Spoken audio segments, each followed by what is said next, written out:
earned your colors today. That's some impressive shit. The only other Saint who kicked ass like that was Johnny. Took me half the time. Welcome to the 3rd Street Saints. Hello everybody, gamers, it's time we unite. Whether you're a girl gamer or just a regular one, there's no denying that the state of modern gaming is in disarray. Wait a minute, you're telling me that I can spend $70 on a brand new AAA title and in a year from now it'll be almost playable? Huh, sign me up. You know, it seems like there's only two possibilities for gamers. Either we get one really good game a year, or we don't. Luckily, this year we did get a good game, Baldur's Gate 3, the game where you, fuck animals. The only other good thing that happened this year is MW2's servers got revived, because what we needed was another 10-year-old game to keep us occupied as opposed to, I don't know, like a new one maybe? And I mean, we see this in all forms of media. Movies, music, YouTubers, full of dipshits that don't give a fuck about anything. Ugh, God, I am so angry right now. I need to let out some aggression. I need to unwind with a video game. A video game that allows me to exercise my deepest desires, like speeding and assaulting women. But video games don't let you do stuff like that anymore. It's always about planting trees and watering flowers and having pronouns. Look, I can't afford to care about the environment, otherwise I'm gonna have to find a new place to dump my car batteries. Thanks a bunch, libtards. You guys just love ruining everything. I mean, look at how much our society has fallen. We have morons protesting high oil consumption by playing in traffic. Wait a minute, that's not a bad idea.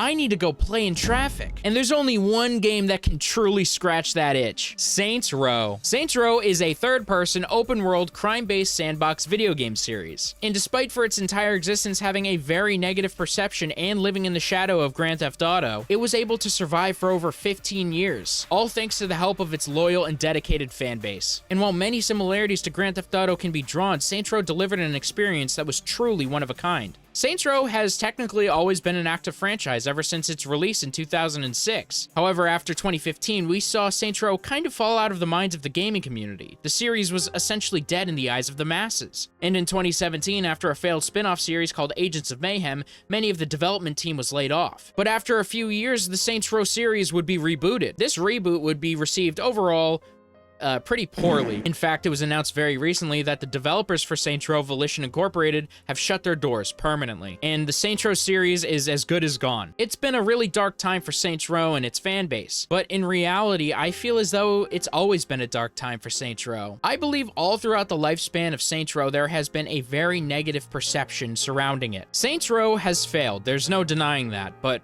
why? And why now? Because like I said, the perception of Saints Row has always been a negative one, yet despite that, it's existed for so long. And if it was truly just a GTA clone, it would have been weeded out of the market years ago. So today I'm here to talk about Saints Row and why it was so much better than most people are willing to give it credit for. And I want to focus specifically on why the previous games, yes, even Saints Row 4 and Gat Out of Hell, were good enough to keep the series afloat, but the reboot wasn't. Speaking of staying afloat, ahoy matey, my bank account is sinking. You should buy my merch. Link in the description for epic shirt and epic swag. And while you're at it, leave a comment in the comment section down below. Let me know. Do you want anything from the grocery store? I'm about to head out. So let's start off by answering the question. Why is Saints Row good? A common talking point about Saints Row is that it's just a worse version of GTA, and this couldn't be further from the truth. Let's go back to the year of 2003, the year of the Tesla, the electronic cigarette, and my pop-punk princess, Olivia Rodrigo. It was truly the beginning of society's collapse. But in 2003, Grand Theft Auto was soaring in popularity, with Vice City coming out the year prior and San Andreas slated for a 2004 release. This year would also be when development for the first Saints Row began. The idea for Saints Row was to compete with GTA because there was essentially a monopoly on this genre that didn't even exist yet. During the researching process for the first Saints Row game, the developers realized that many people played open world games not for the stories, but for the freedom they allowed. Things like killing AI and doing side activities not crucial to the story seemed to interest players more. Chaos and experimentation were the defining characteristics that drew players in. And so the goal for Saints Row was to create a linear story-based experience in which players would progress and continue to play, while still giving them the freedom to express their open world desires. But how would they accomplish this? Well, they tailored that linear story experience to promote exploration. In the first two games, you're essentially given 3 different story arcs that you're able to progress through however you like. These 3 story arcs are accessible through 3 individual characters, each responsible for one of the 3 rival gangs of the Saints. Each gang has different mission types and requirements, allowing you way more freedom in the story mode than was typically expected for a game in that time. On top of this, the game would essentially make side activities equally as important as the main story missions. Typically in video games, you beat a level and then you move on to the next one, but in Saints Row, it was a bit more complicated. You would need to have enough respect points in order to unlock the missions. You would increase your respect level by completing side activities, which would reward you with respect points. Games like GTA and Elder Scrolls definitely incentivize you to do side quests. In fact, they're pretty much mandatory too. But Saints Row did it completely differently. For example, in GTA, you have this one side mission where you have to help out the local crackhead tow a vehicle for her deadbeat boyfriend. Ah, man. Reminds me of when my parents were still together. Every day I wake up and I... And this mission is required. You have to beat this mission in order to progress. You're forced to do side quests just like any other open world RPG game. But the difference is that you had the freedom to look at one side mission and say, no, I don't think I will, and do a different one instead. This is a super important thing to understand. Saints Row and GTA are very similar games. I could never deny that. They are third-person shooters in a crime sandbox setting that is already a very specific niche. But even if you believe that Saints Row is a lesser experience to what GTA can provide, there is no denying that they at least attempted to make a unique experience. Saying that Saints Row is a cheap knockoff is not only wrong, it's extremely disingenuous and devoid of any critical analysis of what the game actually is. You would never say that Call of Duty is a cheap knockoff of Battlefield just because they're both first-person shooters that take place during World War II. The thing is that Saints Row prioritizes exploration, chaos, and mayhem. It is tailored to the standard open-world experience, and that's why I like to refer to it as a chaos simulator, as opposed to GTA, where I feel like the intention was something different. GTA wants me to feel like a drug-dealing, gang-banging, cop-killing criminal climbing their way to the top. So rather than it being a chaos simulator, it feels more like a crime emulator. The games prioritize one thing over another. The crime in Saints Row feels more like a plot device to explain why you're doing what you're doing. If the goal of the game is to be the ultimate open world experience, then obviously things like chaos and killing will be involved. And so it wouldn't really make much sense for you to be anything else other than a criminal within the story itself. So I understand at a glance why it may seem like Saints Row is a shitty copy, but in reality it strives to accomplish something completely different. The top priority for Grand Theft Auto seems to be immersing yourself as a criminal, but Saints Row seems to prioritize something different, that being freedom. But let's be honest, just because you strive to accomplish something does not mean those things will be accomplished. The first 2 games certainly took a different direction from what GTA was thriving at. However, they still struggled to separate themselves from GTA. And that's not me saying that these games are bad, because they're not, and I'm not saying that they're shitty knockoffs either. But regardless of how you feel about these games, the gaming community as a whole was not sold on Saints Row quite yet. And so Saints Row needed to try something new. You see, a problem that the dev team faced going into development of the 3rd game was trying to figure out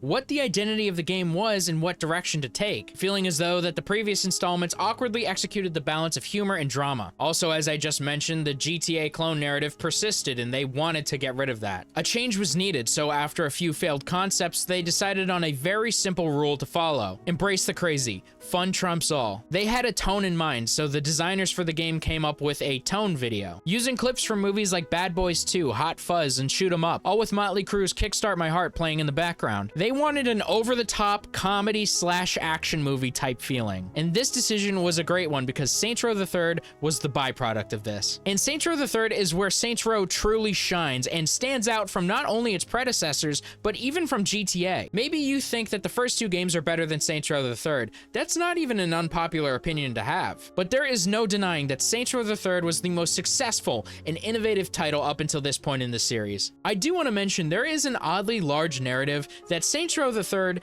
is bad.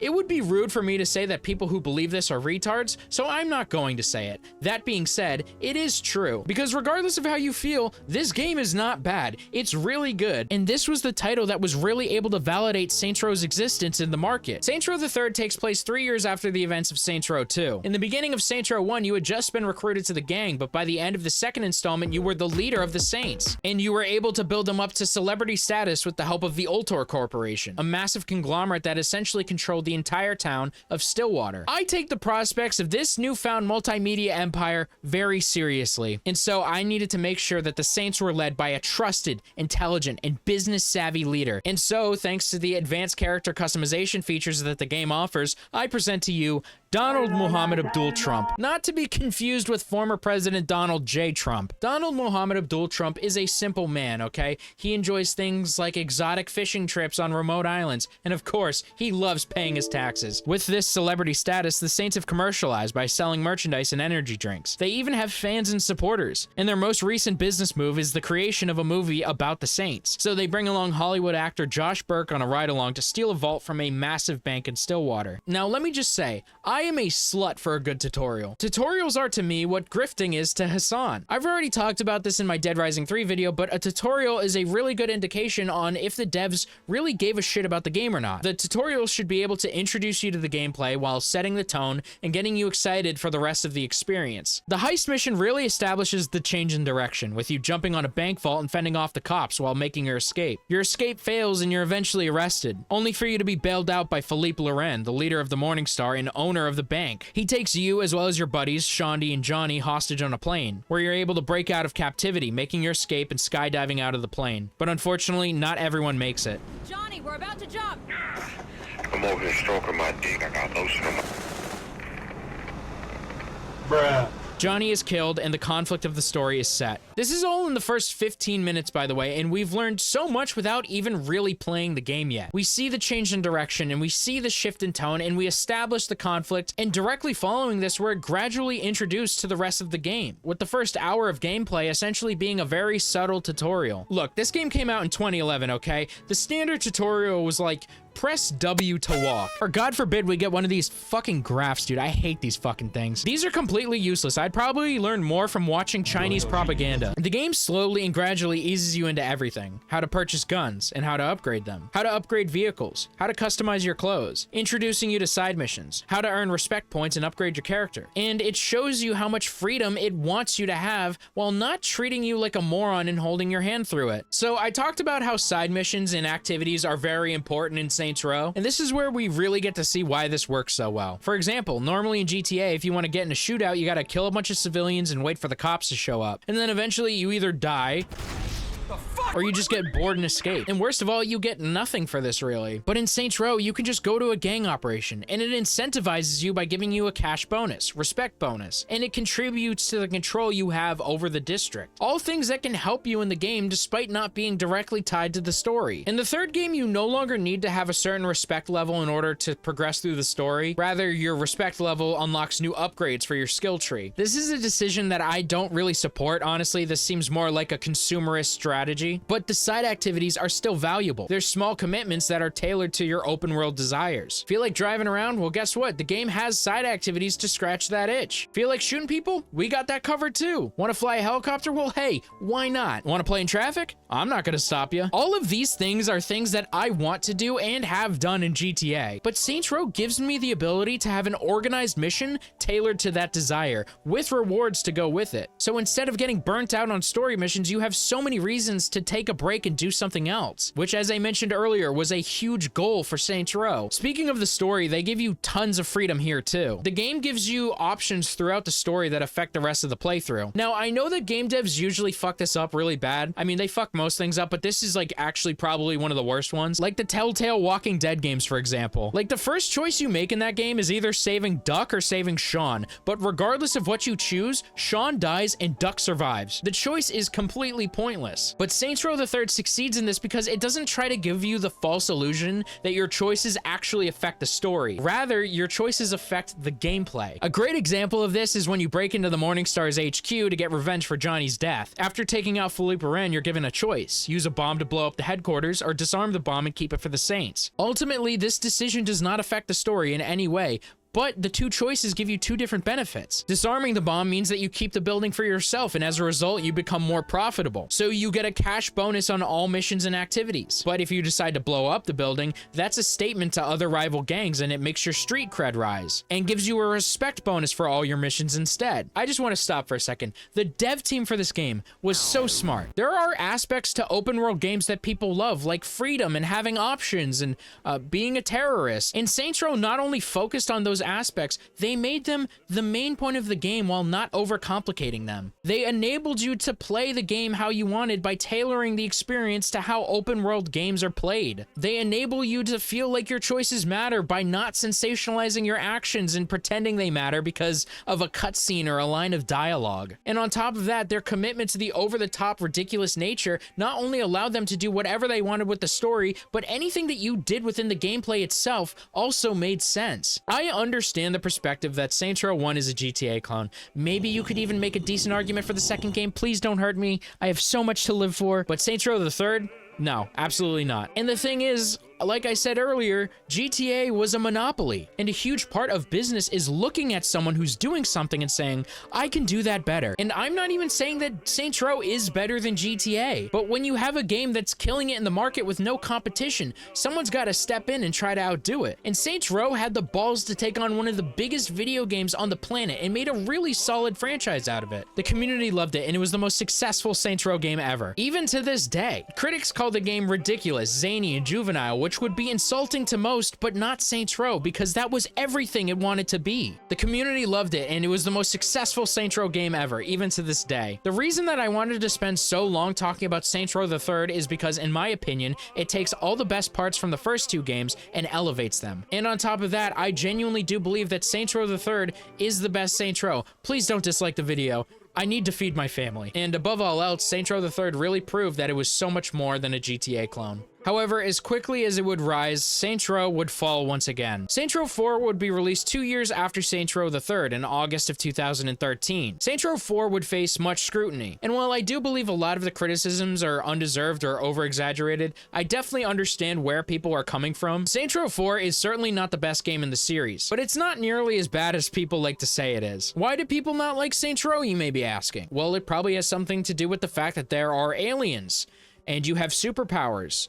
Also, you are literally in the Matrix, not to mention that you are canonically the president of the United States. Finally, Donald Muhammad Abdul Trump has become president. It is time to make America halal again. You see, this game is a stark contrast to the previous titles, and realistically, when big changes come up, people are not going to like them. But just because it's different doesn't mean that it's bad. I want to focus specifically on how Saints Row 4 actually stays pretty true to what Saints Row has always tried to accomplish. There is no doubt that gameplay has changed. With your new superpowers, you're able to jump super high and sprint super fast, effectively making vehicles almost useless, especially as you progress and upgrade your powers to the point where they are literally useless. You also have superpowers that replace your grenade slot, a blaster, stomp, telekinesis, and bullet buff power-up, each with their own elemental traits and upgrades, and you upgrade these powers with data clusters spread evenly across the map. The power-ups were the main issue with this game. This is what ruined it for a lot of people, saying they separated too far from the traditional Saints Row experience and made the game too easy. And I don't even necessarily disagree with those points. Aside from the fact that the game can be pretty challenging on harder difficulties, I don't really play Saints Row because it's difficult. I play Saints Row because I just want to fuck around and blow shit up. If I want a difficult experience,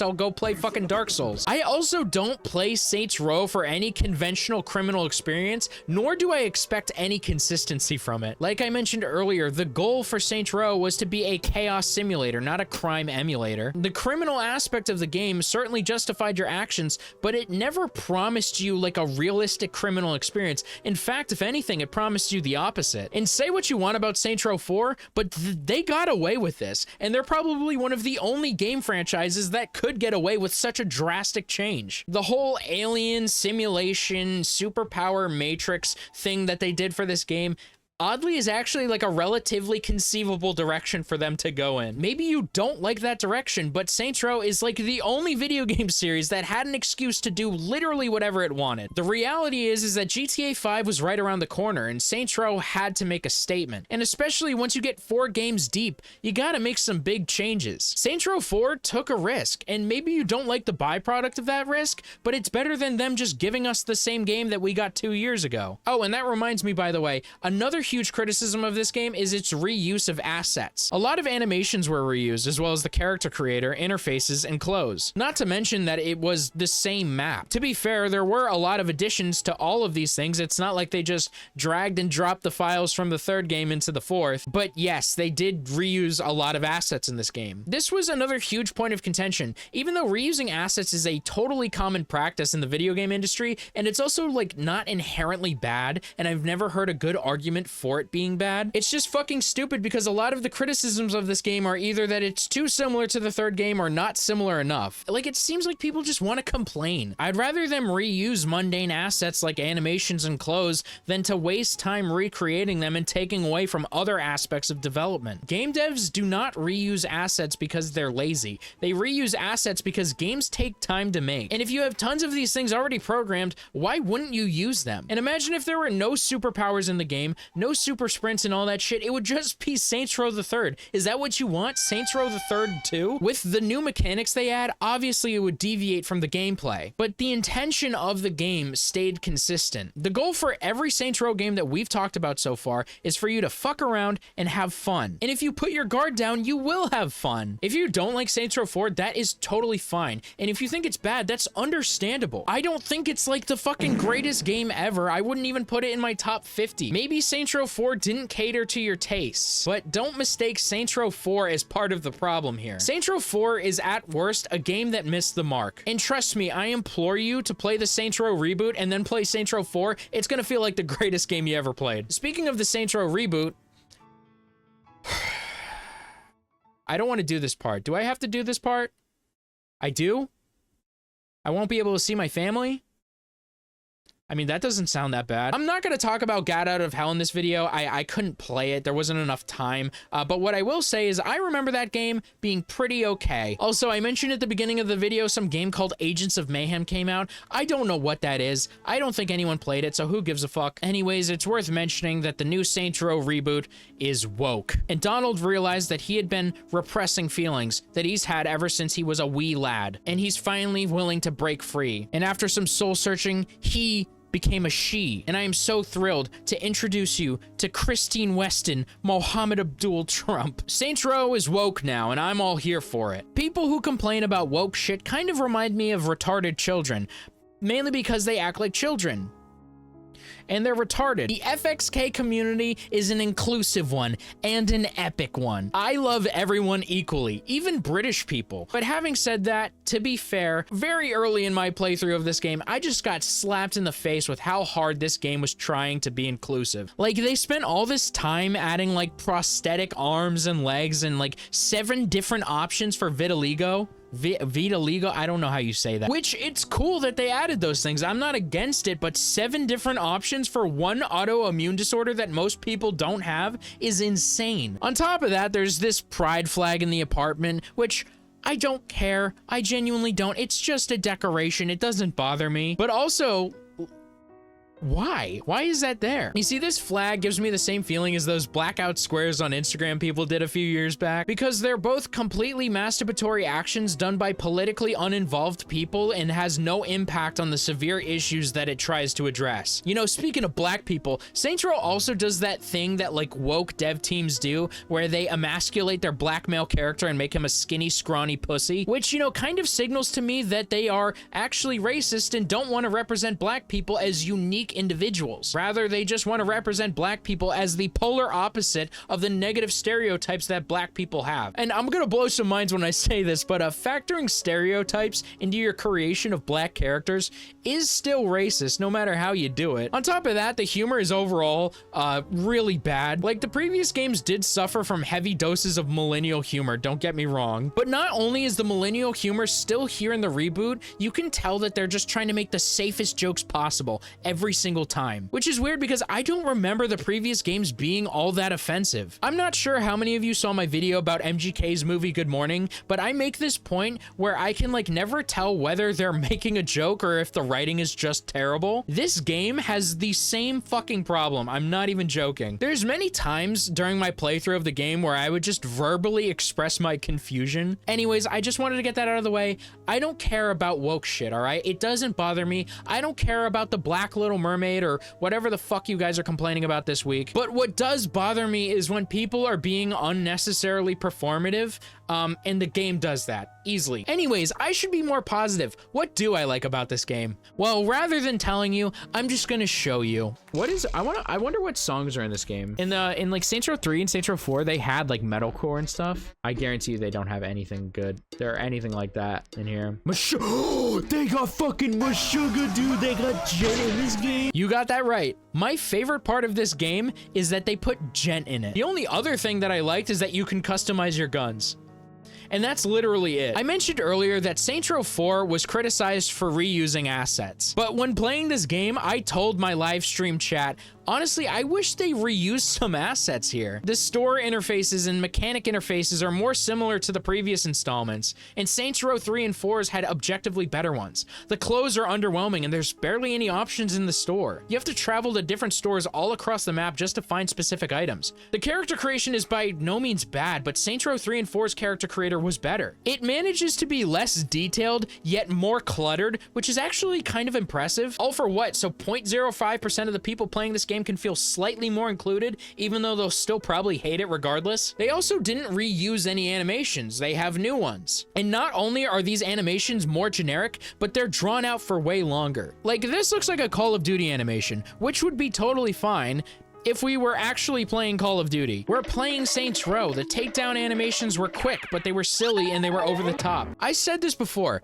making games takes time. And I promise you, if they ripped all of the assets from Saints Row 3 and Saints Row 4, fuck, even if they used the same outdated engine, it would still be better than whatever the fuck this is, because it's more than just a bad interface and bad upgrades and shitty clothes. It's about wasting time and money and manpower on stupid shit that does not affect anything but the quality of life, rather than taking time to actually make the game good. This game is like the NBA 2K of open world sandbox games. I genuinely thought I was gonna see fucking Basquiat make an appearance, but I get it, right? It's a reboot. Of course they aren't going to reuse assets that are 10 years old. That wouldn't make any sense. But then again, this game doesn't make any sense. So why the fuck does it matter? Like, I started this game and tried to exit my car and it just wouldn't let me. And so I was like, oh, that's weird. Maybe that's because I'm in the tutorial. But the more I played, eventually it just became clear to me that I am literally incapable of getting out of my vehicle. I either had to drive into an object to fly out or wait for the police to rip me out of the fucking car. Now you may be asking, why wouldn't you just restart the game instead of dealing with all that shit? Well, I tried to, but the pause menu didn't work either. I literally could not reset the game. I had to close it in the task manager and reopen it to fix the problem. I looked up this glitch to make sure it wasn't just me, and it wasn't. I actually found a post from over 2 months ago about this, which means that this has been a problem in the game for over 2 months. They released DLC in between that time, and they didn't fix this. Also, not only did this game come out over a year ago, this game was delayed by 6 months. These bugs not only shouldn't exist, but wouldn't exist if they didn't waste so much time making the game worse with shitty features. This is why I said it would have been better if they just ripped assets from the previous titles, as unrealistic as that is. Oh, you guys don't like Saints Row 4 because of the reused assets and the superpowers? Well, guess what? The Saints Row reboot doesn't have either of those. How did that turn out for you? Saints Row 4? More like Saints Row Poor. Judgment. I mean, at least Saints Row 4 fucking worked. Now, I'm going to literally force myself to be positive for a second, only to start complaining again. I've said this probably 30 times in this video. You're probably sick of it at this point, but the main focus of Saints Row is mayhem. And you are able to do that in the game. You're able to kill people and blow shit up just like the last game. But there's an issue. The game doesn't incentivize you, nor does it seem to want you to do that. But that's what Saints Row did so well. That's why it was such a great series. They spent years trying to figure out how to balance exploration and progression at the same time, all for them to just say, fuck it. All of the missions and side missions are completely useless. The side missions are usually just your friends going to you and being like, hey, let's go do this thing. It's totally not dangerous. And then when you start doing it, they're like, uh-oh, guys, the bad guys are coming. I guess it is dangerous now. And it's stupid. It's just me mindlessly shooting enemies. Now, you may be saying, FXK, didn't you praise Saints Row 4 for being mindless fun? Yeah, it is. It's fun. This is not. All it is just shooting people who are shooting at you. That's not interesting. The missions are allowed to be mindless fun, but that doesn't mean they should be designed mindlessly. There seems to be no attempt in this game to make interesting side quests. One of the side mission types is you leaving a negative review for a restaurant, which, by the way, that is so fucking stupid. And I guess that pisses off a rival gang, so they come to kill you. It's almost like the dev team saw how ridiculous the previous games were and interpreted that as, oh, so I don't have to try at all. Perfect. Speaking of not knowing what they were doing, the main missions face the same problem. Oftentimes I would play these missions and one of the main things I'd be thinking is, this kind of feels like a shittier version of a Saints Row mission that already exists. It's almost like the dev team didn't play the previous games at all, but just watched gameplay footage of it, which funny enough is actually a point I made about Dead Rising 4 in my Dead Rising 3 video. Okay, I gotta be positive here. Let me say something nice. Oh yeah, another thing, maybe this is because I was playing with max settings on my $2,000 PC with a 3080 graphics card in it, but this game looks like shit. There's just so much orange everywhere. Maybe it's because of the shaders I have, but it just looks so bad. You know, I think the idea to put them in New Mexico or Arizona, or wherever the fuck they are, was a cool idea. But it's not a good idea because everything just blends together and it just sucks to look at. The graphics aren't bad, but good graphics doesn't mean they're actually nice to look at. I don't know what else needs to be said, to be honest. I mean, the dialogue is uninteresting and cringy. The story is completely incompetent, and at the very best, it's just hard to follow. As fun as killing innocent people in video games is, the Saints Row reboot manages to suck as much fun out of it as possible. The characters are forgettable, the customization is underwhelming, and it just feels soulless. It doesn't feel like Saints Row. You know, the best part about the Saints Row reboot was it made me appreciate what we had. These are games that I grew up with. I always considered Saints Row to be a franchise that I really, really enjoyed, but I feel a deeper connection to it now. A lot of the things that I talked about in this video, I had never really considered, and it wasn't until I saw how bad the Saints Row reboot was that I realized how much these games actually meant to me. To watch this series be bastardized just is so upsetting. I'm just gonna break the fourth wall a little bit. I actually don't know what point I'm trying to convey in this video. I've just kind of been talking about the games with no real direction. And I guess that's kind of the point, isn't it? You know, I have so much to say because I feel like a lot of these things have gone unsaid. Saints Row has always been a black sheep in the gaming industry. Even at its peak in popularity, there was so much negativity surrounding it, and it really didn't deserve that. So I guess the point of this video was to be a source of positivity for a game that really deserved better. All of these games, even Saints Row 4 and Gat Out of Hell, say what you want, but these are Saints Row games, okay? This is not a Saints Row game. This is stupid. You know, when I made my Dead Rising 3 video and my Couch Shop video, I got a lot of comments from people saying that my video inspired them to go back and enjoy these things that meant so much to them. And that's the coolest part about being a YouTuber. I love that. And those videos are videos that I'm insanely proud of for those reasons. And I hope that this video does that too. I know that Saints Row ended on a very sour note, but let's not forget that Saints Row was way better than anybody is willing to give it credit for. Like the video, subscribe for sex, and give me your money. Take care, guys.